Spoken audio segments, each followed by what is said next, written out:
دوستانو دا وخت نو په ټوله افغانستان کې د ګوډې د جوړولو وخت دی. د ګوډې هرې کارخانې ته یا ګنۍ ته چې ورسې دومره اخلاصمند خلک دي، اول دا یوه ټوټه ګنۍ په لاس باندې درکړي، وایي ورسه ځان ته چوشکي جوړ کړه. دا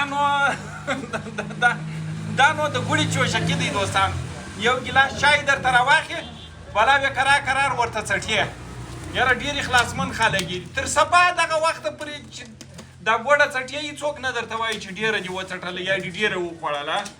دا به نو دا رقم کوې دوستانو، د ګوډې نو دغه رقم غټ چوشکي دی دوستانو.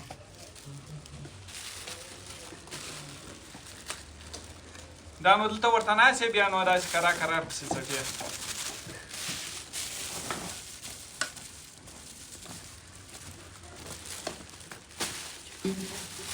دې ته سنچاق وایي دوستانو. موږ داسې چوشکي ورته وایي، دوی سنچاق ورته وایي.